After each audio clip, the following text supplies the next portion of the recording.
Hey, can you guys hear me? Yep. Yeah. Good, man. Good, man. I'm so excited for this. Oh, just having such a delicious single malt right now. Here I am with my beer, just swilling it. Got that, holy smoke. I don't know if you've tried that, Ryder. I know Ken has. Yeah, it's so good. It's peat smoked. Oh, fuck, cool. Kenny just hitting the bong. Just suffocating over here. I'm just so disorganized here. 5 minutes, Ken just smoking pot. He's gonna be burned out by the time he gets something.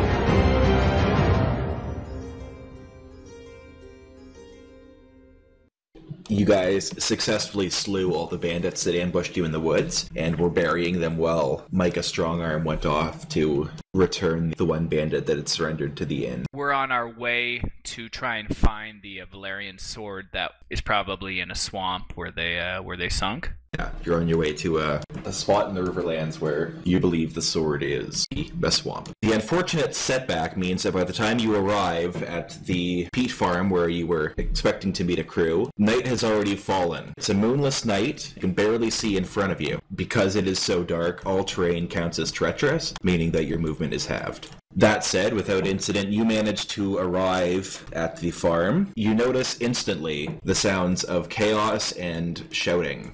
As you approach from the distance, you can see a large fire burning towards the center of the camp. Around it, several bandits appear to have attacked and are finishing off the unfortunate defenseless farmers, killing them in their beds. Sensing the chaos, Alden puts a hand up and motions everybody to stop and turns instantly to you, Edric. Now, son, now's time to think. What's our action? What do we do? My first instinct is to make these men pay. We outnumber them more than likely. We stick our blades through their belly for doing such a thing. But perhaps that isn't the best course of action, is it, Father? Perhaps we should try to sneak around and surprise them. Alden looks at you and, whispering, he nods. He says, good idea, son. They don't seem to have noticed us yet, and that's our advantage. I need you to start learning to think on your feet quickly. Soon, this will be your job. You'll be the head of the house, and these decisions will fall on you. With that, Edric will straighten up his posture a bit and bring out his chest. It's a duty that I'm always aware of, and I will strive forever in order to make you proud. Alden whispers again to the group. He says, we should approach on foot. The horses will attract too much attention. And sneakily tries to slide off his mount. I will too, and as I dismount, I'll put my hand on my horse's neck. Stay safe, girl. Geralt does the same. Micah, injured from a previous battle, is too lame to be wandering around without a horse or a torch, so he says, I'll be too slow on my feet, sir. Perhaps I'll stay back with the horse, cover the rear. Alden nods at Micah and says, I agree. I'm afraid you might not be much use to us, old friend. Do your best to make off any stragglers. And with that, he will begin silently leading the group towards the fire. I will unsheath my sword and have it at my side. Alden and Geralt do the same. They each draw their swords. Alden motions to Edric and says, lead the way, son. Of course, Father. And with that, I will try to move silently off the path. Alright, so roll a stealth check. Alright, so Just crashing in your armor. as you go to step off the path, you flinch as your foot reaches down and a large twig snaps, and you see two of the bandits by the fire spin their heads and look in your direction, but don't seem to quite know where you are yet, but they definitely have a feeling that somebody's around. Father, I believe this armor isn't going to let me sneak up. What do you suggest we do? Should we go confront them straight up? Should we split up?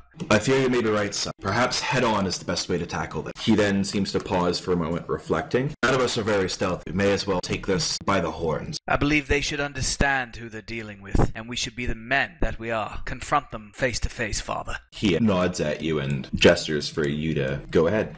What are you going to do next? I'm going to walk down the path until they basically start looking at me. Micah, hearing them whisper just feet from him where they got off the horses, he starts trotting along behind down the path, deciding to join them. And hearing the horse's footsteps, the three bandits towards begin kind of walking down the path, seeing what's going on. One of the bandits has a torch in his hand, his sword drawn in the other. Okay, I will walk up. Halt! In the name of House Highmount, I command you to stand down. Bandit kind of starts laughing. He says, "Ha! House Highmount. I guess Gedric's merry little band didn't do what was told of him. Should have known that lout wouldn't follow through." They begin approaching. Sorry, what was the name that he said? You can roll a cunning check to see if you can figure out what he's talking about. All right, let's do that. Dice from memory or logic would count. You can deduce from the way he's talking that he's referring to the bandit whose group attacked you earlier. You're correct. Your friend did not succeed, and they've all met their maker, and I suggest you stand down or you will meet yours as well. We're not afraid of you, little boy, nor are we to your two friends there. And I see you're not afraid of the 7 guards either. Killing innocent men like this, you savages, you filthy commoners. Alden, his ears perk up at the filthy commoner's comment, but he lets you continue your talking, thinking it's time for the boy to make a man of himself. You don't know how many men we've got here. For all you know, we've got you surrounded. You should just walk away. So you can stab me in the back. I will not walk away from this, and I don't care how many men you have surrounding us. We will defeat you. I don't want to. I would suggest you just stand down and you back away and let us go through. Or would you rather meet the tip of my sword? The bandit starts just laughing. All right then, boy, have it your way. And he begins charging at you. Excellent. I will ready myself, and I'll get my sword ready to charge at him as well. I can't wait to spill your blood.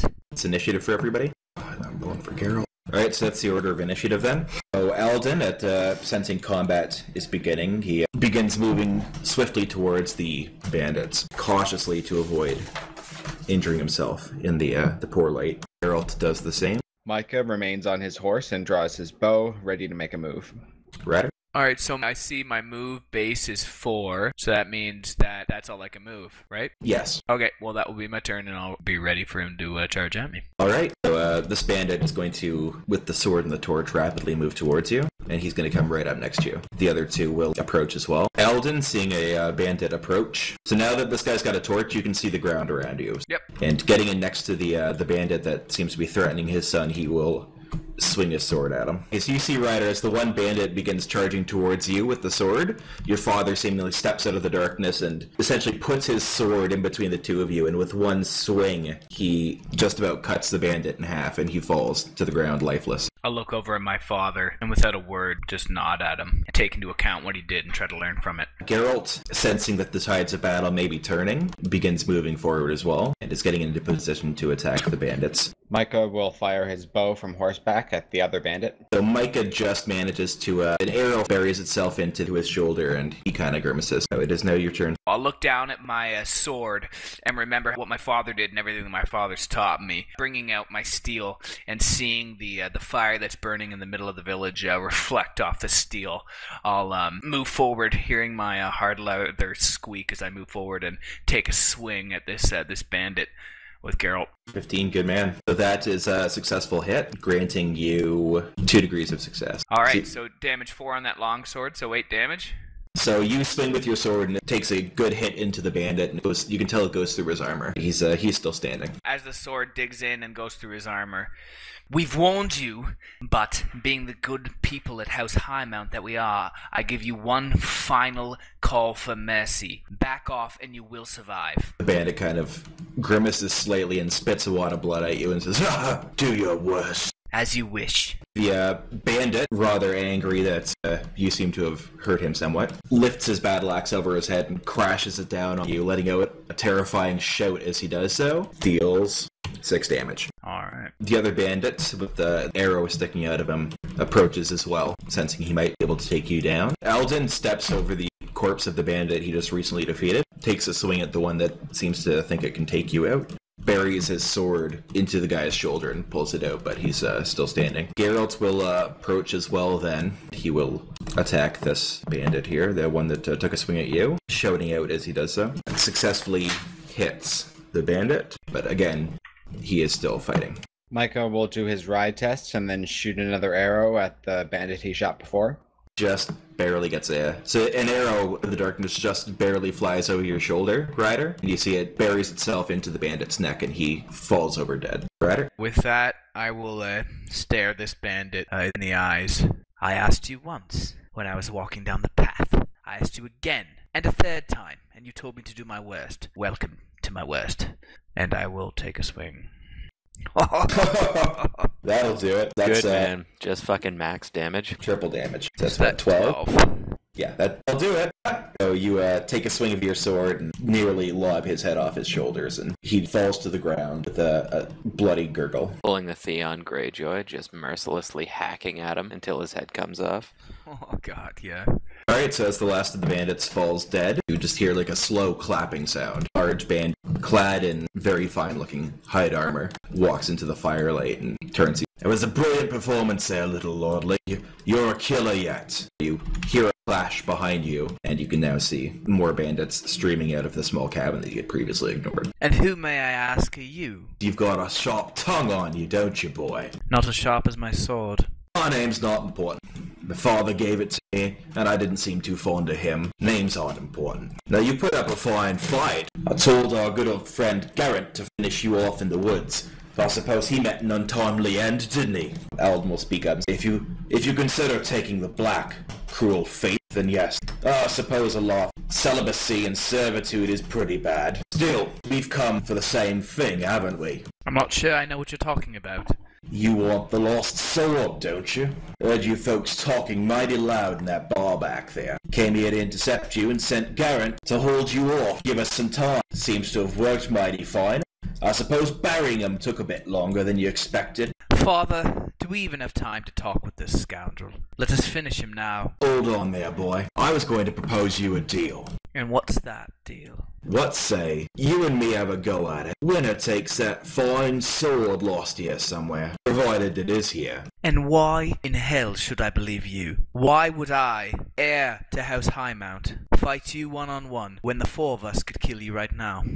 Honor? You have none. I do not make silly bets. I did not get to the place I am. My house did not get to the place we are by making silly bets with pathetic fools like you. He spits. Fine. If that's what you want, then let's go. You, me, alone. What happens when you're dead? What will the rest of your bandits do? Attack us like fools and die as well, or will they stand down? How does your honor stand up once you're on the other end of my sword? He approaches you with his hand on his hip. Can't speak for my men. They serve me just fine in life, but at death, obligations have a way of ending. Your father, having had enough, he approaches. He says, "Stop this madness. Have you no better thing to do than challenge a child? Surely one of us men are more than enough challenge for you." He positions himself between the two of you, and drawing his sword, he says, "Your sword," with authority, and pushes you back. Father, no. He turns and looks at you sternly. As if this man wants an honorable battle, I shall not be one to deny it to him. We must honor someone's dying wish. Of course, Father. With that, the bandit steps back and draws his sword. You watch as your father draws his sword and pierces through the bandit's armor, inflicting damage, as swords are wont to do. Geralt, should we just stand back and see this nonsense take place? What if Father gets hurt? If your father gets hurt, then we're here for him. If this is what he wants, it's best to leave it that way. That said, I'm not inclined to see your father get injured on some foolish notion of honor. I couldn't agree more, Geralt. Please keep him safe. The bandit then swings his sword at your father. Well, it seems at first as if the sword is going to glance off his armor. It finds a spot and goes in and just digs into his flesh, just barely. With that, Geralt kind of shouts out and just says, "Oh, sod this! You're a fool, Alden!" Begins to charge into the combat. I will too. Father, no! So reroll initiative for the roll Geralt's agility. The bandit, seeing everybody else move into position, he shouts, "Move, you fools!" The rest of the bandits begin going into position. So fearing that your father is in danger, you begin moving towards him, but taking one slow look back over his shoulder at you, he reaches back with his long sword and brings it crashing down on the bandit's neck, severing his head completely. Seeing this, the bandits nearby are quite terrified, instantly begin fleeing in terror. Clearly their loyalty was not worth its weight in shit. Cleaning his sword on his robe, he turns back to you and says, "Son, disobeyed my wishes." What do you mean, Father? I did not want you to get involved. I could handle that. I know you could handle it, Father. You were never even involved at the beginning. He was speaking directly to me, and you told me to take charge. You told me you wanted me to learn to become the man I needed to be. I was trying to do you proud, Father. And I was trying to protect you, son. I know, Father, and I was terrified I would see you get hurt doing that. Obey your lord's wishes, however foolish they may be. I understand, Father. Geralt, at this, kind of just pipes up in the background. Saw it, Alden. He saw you were in trouble and decided to help you out. Don't be hard on the boy. I've done the same thing. Turns back and says, I hope you'll take no displeasure at hearing I don't intend for my son to exactly turn out the way you have. Geralt has a sheepish look to his face, but does not seem to take offense. With that, he sheaths his sword and he turns back to you and he says, Now I suppose it's time we finished what we came here to do. Somewhere out here is the sword. I intend for us to find it. That time cannot come soon enough, Father. I cannot believe how much trouble we've run into trying to find this sword. Is it really that valuable? It's a Valyrian Steel weapon, both priceless sentimental value and priceless value in gold. House Highmount deserves to have it back in its ranks. He gives you an approving look and nods at you, but he says, Perhaps we should wait until daybreak, though. I'd have a hard time finding something 2 feet in front of me, let alone a sword lost in a swamp. Agreed, Father, and after all this battle, I am quite knackered.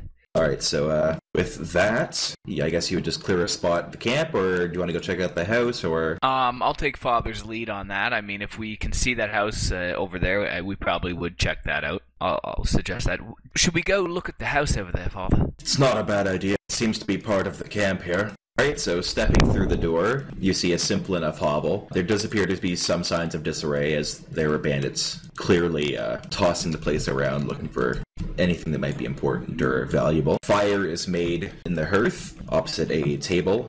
There's a messy kitchen, some barrels. All the windows are drawn with shutters, and you can just barely see through the cracks of some of them. There is also a stairway leading upstairs. Can I do a check just to look around and make sure that the bandits didn't miss anything? Like search the room? Yes, please. Awareness? Yeah, do an awareness. It just looks like mostly just foodstuffs. There's nothing seemingly valuable or worth wasting your time over. Okay. Alden heads towards the stairs, cautiously goes up. I'll follow him. Right, so coming up the stairs, you see the signs of a massacre. There were clearly innocent men slain in their beds, and a few others slain trying to escape. It appears that when you approach, the bandits were busy finishing these people off. A wood-burning stove sits in the corner, casting a warming glow over the signs of the massacre. I'll also search through this room. You don't see much of use. There's some dirty clothes sitting under the bed, covered in peat. The men, when they were slain, were in simple sleeping garments and small clothes, and they don't have anything on their persons that you can tell. What do you think, Father? Should we stay here for the night? Well, it's either here or down by the fire. Either way, there will be death nearby. Suppose this is the safest place. As you wish, Father. I'll go get the others. You take care of up here. I will. He proceeds downstairs and a short while later arrives with Micah and Geralt. The other men help respectfully move the bodies to a better location, and you hunker down for the night. Waking in the morning, sun hangs brightly in the sky. You all feel well rested. Over simple breakfast prepared out of things found in the kitchen, Lord Alden fills you in on what little is left of the situation. He turns to you, he says, So I've no shadow of a doubt this is where we need to be. Gregor and I determined that the sword lies somewhere in this peat bog. We had received word from the foreman here, who is familiar with our house, that they had found something in the peat bog. This was originally what led me to searching here. I was supposed to meet the foreman, but we got held up by those bandits, and, well, you all know the rest. Yes, Father. I propose we all search these peat bogs as well as we can. Surely the workers have dug out trenches or something like that. Edric, I want you to take the lead on this. I want you to have a role in recovering our family's heritage. I can't tell you anything that would be a better honor than that, Father, of course. Alright, so standing before you is a thick bog. There is a small trench dug in there just wide enough and just large enough for a man to walk through. Clearly it's where the workers were digging out the peat that they needed to fuel the many peasant houses in Westeros. Alright, so I will look behind me at the 3 men and All right, gentlemen, let's proceed. and I will go into the trenches. Geralt and Micah remain behind, but Alden will follow you in. A family affair, eh, Father? That's the way I see it should be. Besides, we don't know what bandits may be working lurking nearby still. All right, Father. So I will continue walk forward until I get to a dead end. Rolling awarenesses as I walk to be looking through the bog. Every once in a while, if you want to do that, it's not a bad idea. Yeah, it's Pete.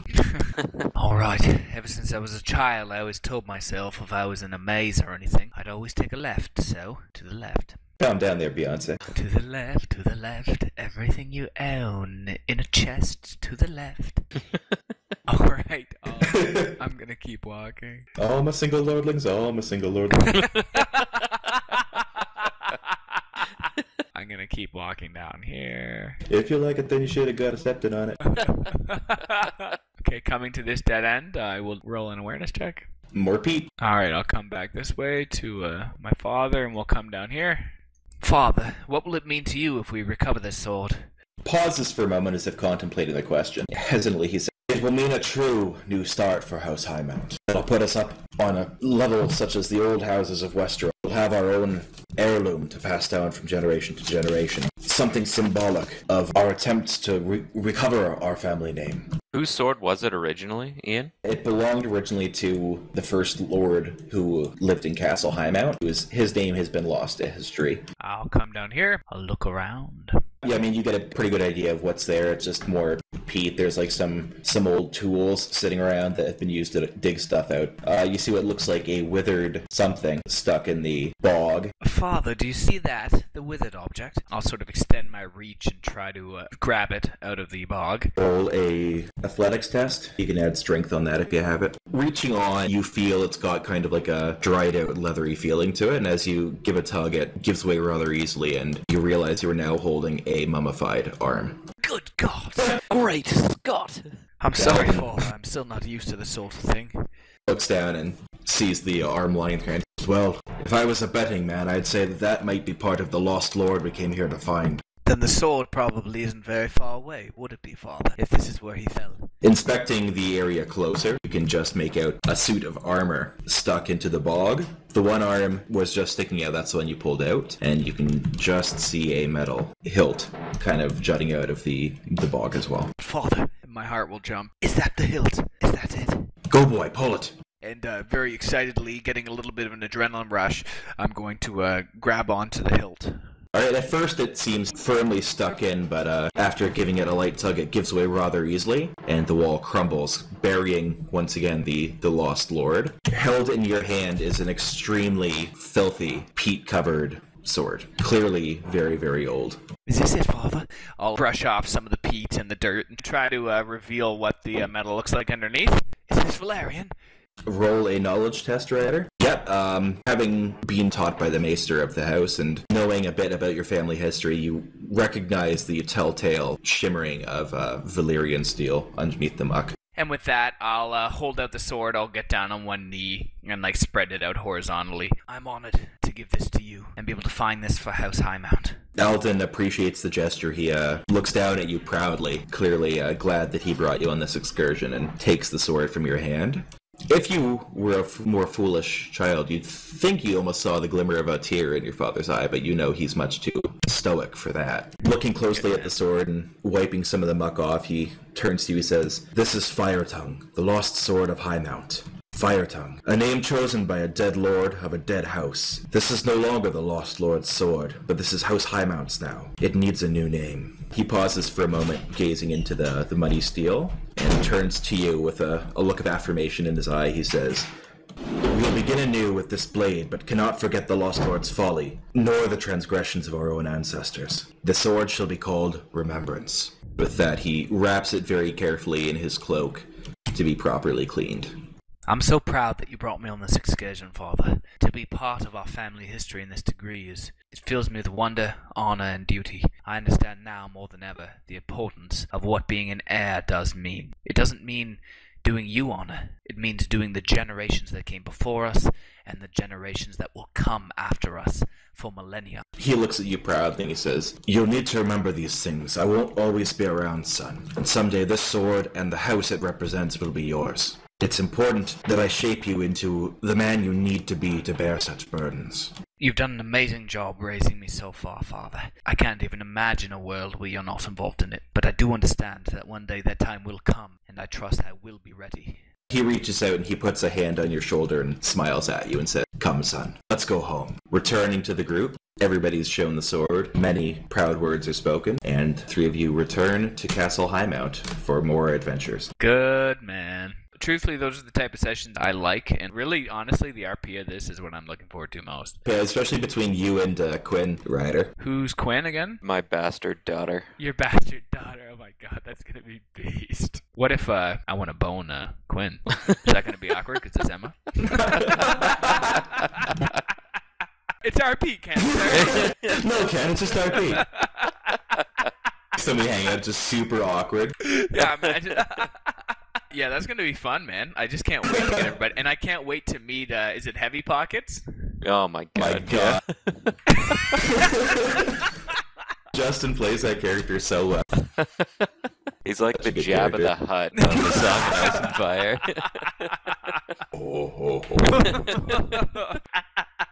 All right, boys, that was wicked. Have a good one, Ryder. Alright, talk to you later, guys. Okay, later, guys.